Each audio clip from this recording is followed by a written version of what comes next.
അതായത് അത് കോൺഗ്രസിൻ്റെ ഒരു അജണ്ടയാണ്. കാരണം ഈ ഓൾ ഇന്ത്യ തലത്തിലുള്ള കോൺഗ്രസ് മൃദു ഹിന്ദുത്വം സ്വീകരിക്കുന്നു എന്നുള്ള ആക്ഷേപം ഇപ്പം ഉയർന്നു വന്നിട്ടുണ്ട് ഈ പറയുന്ന കാര്യത്തിൽ. രാമക്ഷേത്ര പ്രാണപ്രതിഷ്ഠാ ചടങ്ങിൽ കേരളത്തിലെ കോൺഗ്രസിൻ്റെ ഈ പഴയകാല ചരിത്രം പരിശോധിച്ചു കഴിഞ്ഞാൽ അവർ മുൻകാലത്ത് തന്നെ മൃദു ഹിന്ദുത്വ നിലപാട് സ്വീകരിച്ചിട്ടുണ്ട്. ഇപ്പോൾ ശ്രീമാൻ കേളപ്പൻ KPCC പ്രസിഡൻ്റായിട്ടുള്ള കാലത്ത് അദ്ദേഹം എടുത്തിട്ടുള്ള നിലപാടുണ്ട്. പക്ഷെ ലീഗിനോടുള്ള വിരോധം, ആ വിരോധം മുസ്ലിങ്ങളുള്ള വിരോധമാക്കി മാറ്റിക്കൊണ്ടുള്ള നിലപാടുകൾ അദ്ദേഹം എടുത്തിട്ടുണ്ട്. മലപ്പുറം ജില്ലാ രൂപീകരണം, അതിനെതിരായിട്ടുള്ള പ്രക്ഷോഭം നടത്തിയ ആളാണല്ലോ. അപ്പോൾ ആ KPCC പ്രസിഡന്റിൽ നിന്നും ഇപ്പോഴത്തെ KPCC പ്രസിഡന്റിലേക്കുള്ള ദൂരം എത്രയാ? ചെറിയ ദൂരം മാത്രമേ ഉള്ളൂ. എങ്ങനെ അദ്ദേഹം ഇപ്പോഴത്തെ KPCC പ്രസിഡന്റ് പറയുകയാണല്ലോ, RSSൻ്റെ ശാഖകൾക്ക് സംരക്ഷണം കൊടുക്കാൻ ഞാൻ എൻ്റെ കുട്ടികളെ അയച്ചിട്ടുണ്ട് എന്ന് അഭിമാനപൂർവ്വം പ്രഖ്യാപിക്കുന്ന ഒരു KPCC പ്രസിഡന്റ്. അപ്പോൾ അതുതന്നെയാണ് ഈ കേരളത്തിലെ സംഘപരിവാര ശക്തികളും കോൺഗ്രസിൻ്റെ നേതൃത്വവും തമ്മിൽ ഈ തരത്തിലുള്ള പൊരുത്തമുണ്ട്. ആ പൊരുത്തം ഗവർണറുടെ തെറ്റായിട്ടുള്ള നടപടികളെ ന്യായീകരിക്കുന്നത് നമുക്ക് കാണാൻ പറ്റും. അപ്പോൾ ഒരു പാലമാണ് എന്നുള്ളത് സംശയിക്കുന്നതിൽ യാതൊരു തെറ്റുമില്ല. അല്ല, ഞാൻ പറയുന്നത് ഒരു തിരഞ്ഞെടുക്കപ്പെട്ട ഗവൺമെൻറ്റിന് ഏത് അഭിപ്രായമുള്ളവരെയും സെനറ്റിലേക്ക് നോമിനേറ്റ് ചെയ്യാം. പക്ഷെ തിരഞ്ഞെടുക്കപ്പെട്ട ഗവൺമെൻറ്, അതുപോലെ തന്നെ വൈസ് ചാൻസലർ, ഇവർ കൊടുക്കുന്ന നിർദ്ദേശങ്ങൾ പൂർണ്ണമായിട്ട് തള്ളിക്കൊണ്ട് ഏകപക്ഷീയമായിട്ട് അദ്ദേഹം നടപ്പാക്കുന്നതാണ് വിമർശന വിധേയമായിട്ടുള്ളത്. അല്ല, ഞാൻ പറയുന്നത് അദ്ദേഹത്തിന് സ്വയാധികാരം പ്രയോഗിക്കാനുള്ള അവകാശം ഭരണഘടന നൽകുന്നില്ലല്ലോ. തിരഞ്ഞെടുക്കപ്പെട്ട ഗവൺമെൻറ്റിൻ്റെ ഉപദേശമനുസരിച്ച് തൻ്റെ ചുമതല നിർവഹിക്കാൻ ബാധ്യസ്ഥനാണ് ഗവർണർ എന്ന് ഭരണഘടനയിൽ തന്നെ കൃത്യമായി പറയുന്നുണ്ടല്ലോ. സുപ്രീം കോടതി വിധി ആവർത്തിച്ച് പറഞ്ഞിട്ടുണ്ട്. ഈയിടെ സുപ്രീം കോടതി കേസിൽ എന്താ സുപ്രീം കോടതി പറഞ്ഞത്?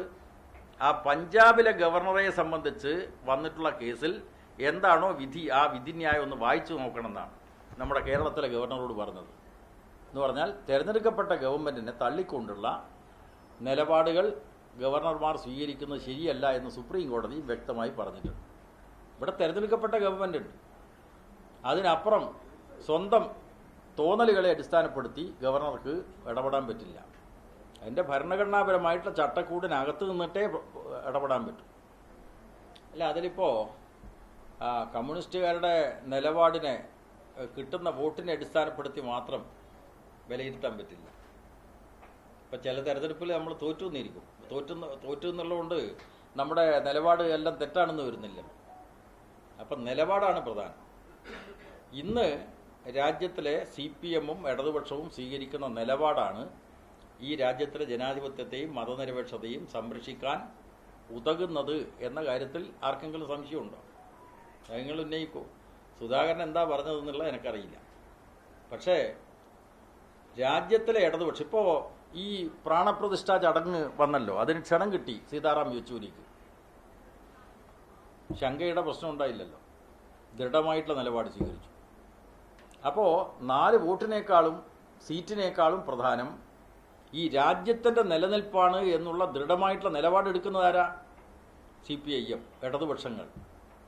അപ്പോൾ നിലപാടാണ് ഏറ്റവും പ്രധാനം. അപ്പോൾ അതിൻ്റെ അടിസ്ഥാനത്തിൽ അതാണ് ഞാൻ പറഞ്ഞു വന്നത്. അത് തന്നെയാണ്.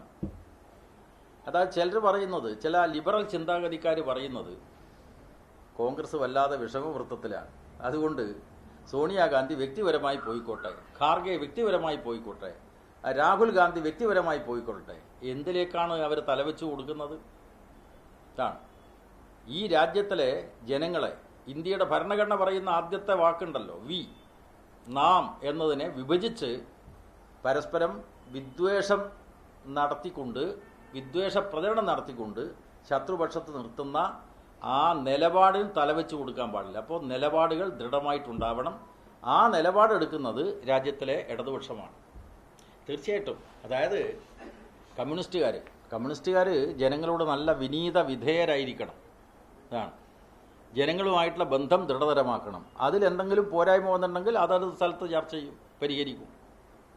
അതുകൊണ്ട് ജനങ്ങളോട് അധികാര ഗർവോടുകൂടി പെരുമാറുകയല്ല കമ്മ്യൂണിസ്റ്റുകാർ ചെയ്യേണ്ടത്. പാർട്ടി തന്നെ അംഗീകരിച്ച കാര്യമാണ്.